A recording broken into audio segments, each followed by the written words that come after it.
11 నాడు జరిగిన మున్సిపల్ ఎన్నికల్లో కౌన్సిలర్లు అసభ్యంగా ప్రవర్తించి వారిని తాకరాని చోట తాకి అసభ్యంగా ప్రవర్తిస్తే అక్కడ ఉన్న మంత్రి గారు అక్కడ ఉన్న ఎంపీ గారు చిద్విలాసంగా నవ్వుకుంటూ చూసినారు తప్ప కనీసం వారించే ప్రయత్నం చేయలేదు. అంటే ఇంత చిల్లర ఇంత దిగజారుడు రాజకీయం బహుశా భారతదేశ చరిత్రలో ఎక్కడ కూడా ఎన్నడూ కూడా చూసిండం. జనగామలో మా పల్లారాజేశ్వరరెడ్డి గారు ఇక్కడే ఉన్నారు. జనగామలో ఎన్నిక జరిగితే మా మహిళా కౌన్సిలర్ చేయిని వెనకాల కూర్చున్న కాంగ్రెస్ కౌన్సిలర్ చేయబట్టి బలవంతంగా లేపే ప్రయత్నం. అంటే ఇట్లా ఇంత చిల్లర ఇంత చండాలపు రాజకీయం బహుశా దేశంలో ఎక్కడ లేదు. ఇంకా ఘోరం ఏంటంటే ఇవాళ మా బాల్కా సుమన్ గారిని ఇక్కడ తీసుకొచ్చి ఆయనను మా జిల్లా పరిషత్ మాజీ ఉపాధ్యక్షుడు మూల రాజిరెడ్డి గారిని ఇంకా ఒక 6గురిని వాళ్ళ జైల్లో పెట్టారు. పెట్టి వారి మీద కేసు ఏంది, పోలీసులను ఏదో అన్నారని పోలీసుల మీద ఏదో అక్కడ వారి డ్యూటీకి ఆటంకం కలిగించారని కేసు పెట్టారు. నేను అడుగుతా ఉన్న మీడియా మిత్రులను కూడా ఆలోచించమని కోరుతా ఉన్నా, ప్రజల్ని కూడా ఆలోచించమని కోరుతా ఉన్నా. మాజీ ఎమ్మెల్యే జగ్గారెడ్డి నోటికొచ్చినట్టు పోలీసులను బూతులు తిట్టింది మీకు కనబడతలేదా? బూతులు తిట్టడమే కాదు బట్టలు కూడా తీసి కొడతా అన్నాడు. మరి కేసు ఉండదా? కనీసం పోలీసు వాళ్ళని నడి బజార్లో కాంగ్రెస్ నాయకుడు అయినంత మాత్రాన గుడ్డలు కూడా తీసి కొడతా అంటే కేసు పెట్టరు. బూతులు మాట్లాడితే కేసు పెట్టరు. ఇష్టం వచ్చిన బూతులు నోటికొచ్చిన బూతులు తిడితే కేసు ఉండదు. కనీసం కేసు పెట్టే దమ్ము ఈ రాష్ట్రంలోని పోలీస్ యంత్రాంగానికి లేదు. BJP MP Nizamabad MP Arvind police వాళ్ళని యూజ్లెస్ ఫెలోస్ అని తిడితే కేసులు ఉండవు. కానీ ఇవాళ స్పష్టమైన అధికారం స్పష్టమైన మెజారిటీ క్యాతన్పల్లి మున్సిపాలిటీలో మా పార్టీకి మా పొత్తులో ఉన్న సిపిఐ పార్టీకి ప్రజలు ఇస్తే ఆ మెజారిటీని అపహాస్యం చేసే విధంగా స్థానిక మంత్రి గారు అధికార యంత్రాంగం కుమ్మక్కైతే ఎన్నికల కమిషన్ చేయాల్సిన పని ఎన్నికల కమిషన్ చేయకపోతే చివరికి మా కార్యకర్తల ప్రజాస్వామ్యాన్ని కాపాడే ప్రయత్నం చేస్తే ఉల్టా కేసులు మా మీదే పెట్టి ఇవాళ మా నాయకులను జైల్లో పెట్టారు. ఇది రాష్ట్రం మొత్తం గమనిస్తూ ఉన్నది. అంటే ఎంత లేఖి రాజకీయం ఎంత దిగజారుడు రాజకీయం రేవంత్ రెడ్డి చేస్తా ఉన్నాడో దీన్ని బట్టి చెప్పొచ్చు. ఇది మాత్రమే కాదు, 3 కోట్ల ఆఫర్లు ఇచ్చారు మా కౌన్సిలర్లకి. కానీ నిజాయితీ గల బిడ్డలు కాబట్టి ఒక్కొక్క కౌన్సిలర్కు 3 కోట్ల ఆఫర్ ఇచ్చినా బ్లాంక్ చెక్కులు ఇచ్చినా మంత్రి గారు ప్రలోభ పెట్టే ప్రయత్నం చేసినా మా వాళ్ళు లొంగిపోలేదు. చల్ నీ పైసలు వద్దు, మేము ఖచ్చితంగా మా నాయకుడు కేసీఆర్ గారి నాయకత్వంలో మా సోదరుడు సుమన్ గారి నాయకత్వంలోనే ఈ మున్సిపాలిటీ మీద గులాబీ జెండా ఎగరేస్తాం మరి అని స్పష్టంగా ముందుకు వచ్చినారు. నేను సిపిఐ నాయకత్వానికి కూడా ధన్యవాదాలు చెప్తా ఉన్నా. కమ్యూనిస్ట్ పార్టీ ఆఫ్ ఇండియా కూడా పొత్తు ధర్మాన్ని అనుసరించి మరి వారు కూడా నిబద్ధతతో ఉన్నందుకు ఎన్ని ఒత్తిళ్లు ఎన్ని రకాల ఇబ్బందులు పెట్టే ప్రయత్నం చేసినా వారు కూడా తగ్గకుండా వెనక్కి తగ్గకుండా ఉన్నందుకు వారికి కూడా పొత్తు ధర్మాన్ని పాటిస్తున్నందుకు వారికి నా ధన్యవాదాలు తెలియజేస్తా ఉన్నా. అట్లాగే తమ్ముడు బాల్కా సుమన్ గారిని ఇక్కడ జైల్లో పెట్టారు. వారికి తెలియదు రేవంత్ రెడ్డికి సుమన్ ఇవాళ కొత్తగా జైలుకు వీడియో కాల్ నేను సీనియర్ ఇన్స్పెక్టర్ కాళీపహాడి నుంచి. మీ పార్సల్లో డ్రగ్స్ దొరికాయి. అంటే మిమ్మల్ని అరెస్ట్ 6 నెలలు జైల్లో ఉన్నాడు వివిధ సందర్భాల్లో. ఇక టాస్క్ ఫోర్స్ ఆఫీసులు పోలీస్ స్టేషన్లలోనైతే లెక్క కూడా లేదు. గంటలు గని రోజులు ఉన్నాడు. సుమను ఇవాళ మీరు జైల్లో పెడితే భయపడతాడనో లేదా మా నాయకులు భయపడతారనో మా చెన్నూరులో ఉండే నాయకులు భయపడతారనో మా మంచిర్యాల జిల్లా నాయకులు భయపడతారనో మా ఆదిలాబాద్ జిల్లా నాయకులు భయపడతారనో రేవంత్ రెడ్డి అనుకుంటుండొచ్చు. కానీ ఆయనకు నేను ఒకటే చెప్తా ఉన్నా, రేవంత్ రెడ్డికి గుర్తుపెట్టుకో, మళ్ళీ నువ్వు చిప్పగూడు తినే టైం వస్తుంది. గుర్తుపెట్టుకో, ఇట్లాంటి అరాచకాలు ప్రజాస్వామ్యంలో మంచిది కాదు. మేము ఆనాడు 2014లో మేము 63 సీట్లతో గెలిచొచ్చినాడు అప్పుడున్న కాంగ్రెస్ పార్టీ నాయకత్వం విఘ్నత ప్రదర్శించి మరి వారు ప్రధాన ప్రతిపక్ష బాధ్యతగా జానారెడ్డి గారు మర్యాదతో మెదిలి వారు ప్రధాన ప్రతిపక్ష నాయకుడిగా బాధ్యత తీసుకున్నారు.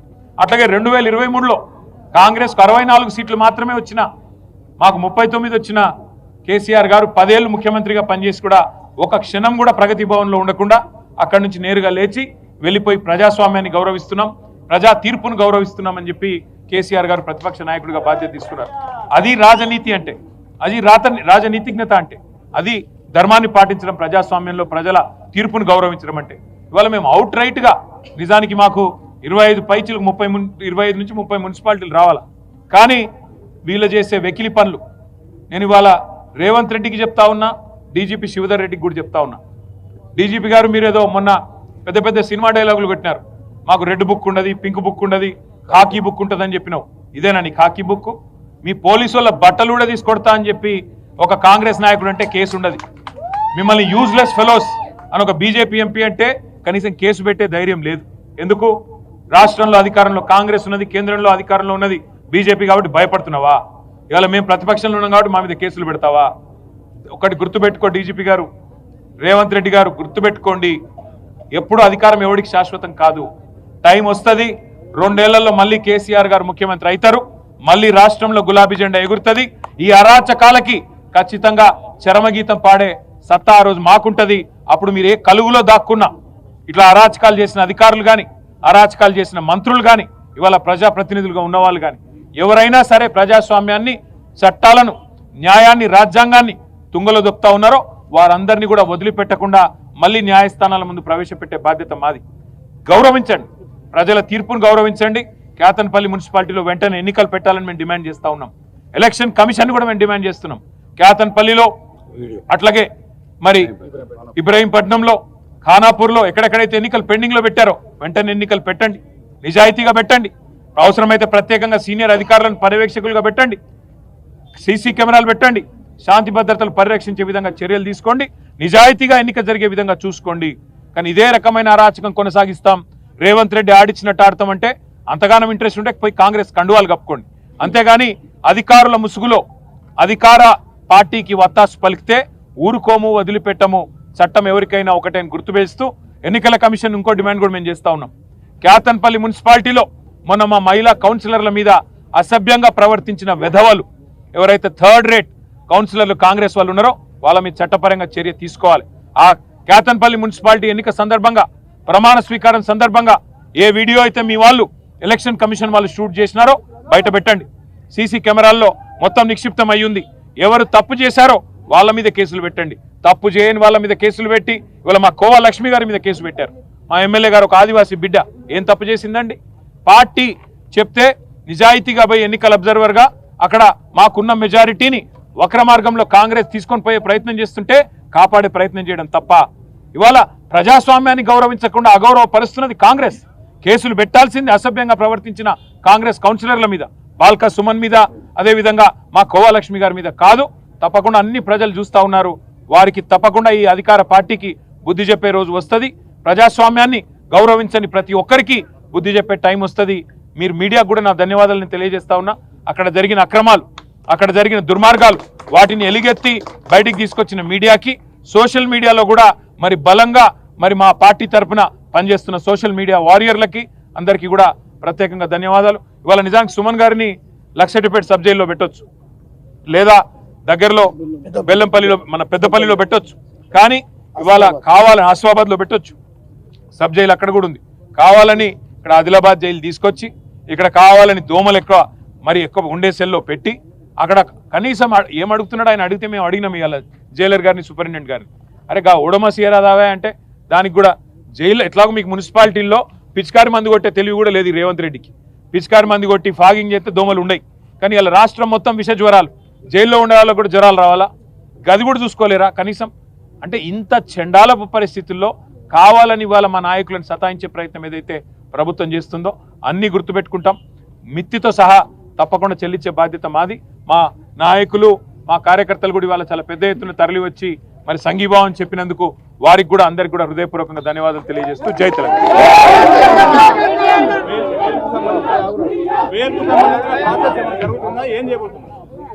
మేము చేయాల్సిన పనంతా చేస్తూ ఉన్నాము. న్యాయ నిపుణులు, మా లీగల్ సెల్లు పనిచేస్తూ ఉన్నాయి. తప్పకుండా మాకు న్యాయస్థానాల మీద, న్యాయ వ్యవస్థ మీద నమ్మకం ఉంది. తప్పకుండా వారు మా రెస్క్యూకి వస్తారు, ప్రజాస్వామ్యాన్ని కాపాడతారని నమ్ముతున్నాం. తప్పు చేసిన వాళ్ళని శిక్షించండి. ఎవరైతే ప్రజాస్వామ్యంలో ప్రజలు ఇచ్చిన తీర్పును అపహాస్యం చేసే విధంగా మరి మా మహిళా కౌన్సిలర్ల మీద అసభ్యంగా ప్రవర్తించారో వారి మీద చర్యలు తీసుకోండి, వారిని జైల్లో పెట్టండి, మా నాయకులను వదిలిపెట్టండి అని చెప్పి న్యాయస్థానానికి కూడా మా న్యాయవాదులు అప్పీల్ చేస్తారు. మాకు న్యాయస్థానాల మీద నమ్మకం ఉంది. తప్పకుండా న్యాయం గెలుస్తుంది. మంత్రివర్గ సమావేశంలో రైతు బంధుకు సంబంధించిన చర్చ లేదు, ఎన్నికకు సంబంధించిన చర్చ లేదు. అందరూ విచిత్రం ఏమంటే ఈరోజు రాష్ట్రంలో పరిస్థితి ఏమంటే రాహుల్ గాంధీకి, గాంధీ కుటుంబానికి ఈయనకి 1000 కోట్లు ఉన్నాయట ముఖ్యమంత్రి కాడ. దోసుకున్న పైసలు 2 ఏళ్లల్లో మరి ఢిల్లీకి చెత్తందుకే 1000 కోట్లు ఉన్నాయంటే ఈయన ఎన్ని వేల కోట్లు మింగిండో రాష్ట్ర ప్రజలు ఆలోచించాలి. వేల కోట్లు మింగడానికేమో రేవంత్ రెడ్డికి 2 ఏళ్లలో చాలా టైం దొరికింది. దోపిడీ బ్రహ్మాండంగా చేస్తా ఉన్నారు. కానీ రైతులకి డిసెంబర్లో పడేది రైతు బంధు కేసీఆర్ ఉంటే ఇవాళ మార్చి దగ్గర పడ్డది. మార్చికి కూడా ఇంతవరకు రైతు బంధు ఇచ్చే ముఖం లేదు రేవంత్ రెడ్డికి. రైతు బంధు ఇచ్చే తెలివి లేదు, అట్లాగే యూరియా బస్తా ఇచ్చే తెలివి లేదు, కనీసం సోయా కొనుగోలు చేసే తెలివి లేదు, పత్తి కొనుగోలు చేసే తెలివి లేదు. మరి ఇట్లాంటి సన్నాసిని ముఖ్యమంత్రి చేసినందుకు ఈ అవస్థలు రైతన్నలకు కూడా ఇంకో కొంతకాలం తప్పదు. కానీ ఒకటి మాత్రం పక్క, గాంధీ కుటుంబానికి ఇచ్చే 1000 కోట్లు నీ అయ్యసొమ్మ నీ అబ్బసొమ్మ ఏడికెళ్ళి తెచ్చినవో రేవంత్ రెడ్డి రాష్ట్ర ప్రజానికానికి సమాధానం చెప్పాలి. ఎన్ని వేల కోట్లు నువ్వు దోపిడీ చేస్తే మరి గాంధీ కుటుంబానికి 1000 కోట్లు ఇస్తానంటున్నావు? అది తెలంగాణ ప్రజల రక్తమాంసాలు కాదా? తెలంగాణ ప్రజల చెమట కాదా? ఇక్కడి ప్రజల సొత్తు నువ్వు దోపిడీ చేసి గతంలో నోటుకి దొరికిపోయిన ఓటుకి నోటు కేసులో ఇవాళ 1000 కోట్లు అని చెప్పి ఓపెన్ గా చెప్తుంటే మరి బీజేపీ ఏం చేస్తున్నది? కేంద్ర సంస్థలు ఏం చేస్తున్నాయి? ఈడీలు, సిబిఐలు, ఐటీలు ఏం పీకుతున్నాయని అడుగుతున్నా నేను. ఏం చేస్తున్నారు మీరు? ఇంత ఓపెన్ గా ముఖ్యమంత్రి బాహాటంగా గాంధీ కుటుంబానికి 1000 కోట్లైనా సరే తెలంగాణ నుంచి నేను ఇస్తా అంటుంటే బీజేపీ ఏం చేస్తున్నారు మీరు? ఓపెన్ గా చెప్తుంటే మరి బీజేపీ ఏం చేస్తున్నది? కేంద్ర సంస్థలు ఏం చేస్తున్నాయి? ఈడీలు, సిబిఐలు, ఐటీలు ఏం పీకుతున్నాయని అడుగుతున్నా నేను. ఏం చేస్తున్నారు మీరు? ఇంత ఓపెన్ గా ముఖ్యమంత్రి బాహాటంగా గాంధీ కుటుంబానికి 1000 కోట్లైనా సరే తెలంగాణ నుంచి నేను ఇస్తా అంటుంటే బీజేపీ ఏం చేస్తున్నది? మీ ప్రధానమంత్రి చెప్పిండు కదా ఆర్ఆర్ ట్యాక్స్ వసూలు చేస్తున్నాడని. ఎందుకు చర్య తీసుకుంటలేరు? ఎందుకు రేవంత్ రెడ్డిని, ఎందుకు కాంగ్రెస్ ప్రభుత్వ అవినీతిని బీజేపీ ఒక రక్షణ కవచంలాగా కాపాడుతున్నదో సమాధానం చెప్పాలని చెప్పి కూడా మేము డిమాండ్ చేస్తా ఉన్నాం. Thank you.